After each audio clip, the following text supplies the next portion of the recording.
Itatanghal sa isang musical sa Nobyembre ang mga pinasikat na kanta ng Pinoy Christmas icon na si Jose Mari Chan. Instant hit naman ang pilot episode ng bagong serye na Lavender Fields. Yan at iba pa sa report ni MJ Marfori. Masaya naman ako pagkasama kita.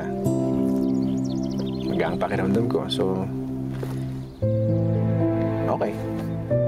Sulit na rin. Simpleng pakilig lang, sabay kissing scene sa Mountain View.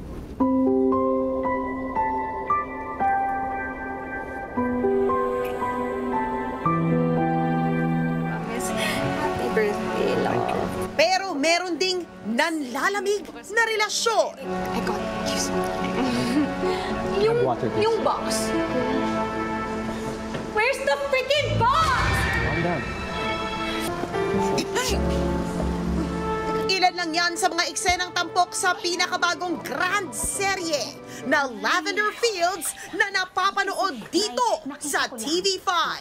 Instant hit ang pilot episode kagabi na pinagbibidahan ng mga premyadong artista gaya ni Jody Santa Maria, Jericho Rosales at Janine Gutierrez. Sumipa agad sa mahigit 600,000 ang online livestream views nito.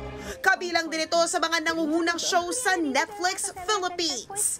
Pangmalakasan talaga! Nag-post pa nga ng behind the scenes si Janine in her red bikini kasama ang partner niyang si Echo. Tumutok lang sa mas marami pang nakaka-excite na eksena sa Lavender Fields tuwing 9:30 p.m. dito sa TV5.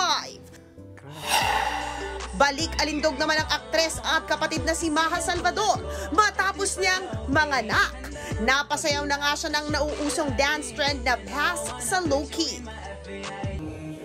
Kasama niyang humataw sa isa pang video si Teacher Jorcel ng G-Force.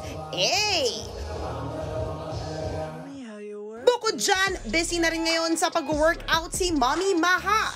Last May lang nang ipinanganak ni Maha ang first baby nila ni Rambo Nunez na si Baby Maria. It's officially the season of Jose Mari Chan. Christmas! Inanunsyo ng Pinoy Christmas icon na si Jose Mari Chan na may inihahandang musical para sa kanya. Yan ang Going Home to Christmas, a Jose Mari Chan musical. Itatanghal ito this November 29 sa Carlos P. Romulo Auditorium sa RCBC Plaza sa Makati. Kilala ang singer sa mga kantang pamasko, gaya ng Christmas in Our Hearts. Nagbabalita mula sa Frontline, MJ Marfori, News 5.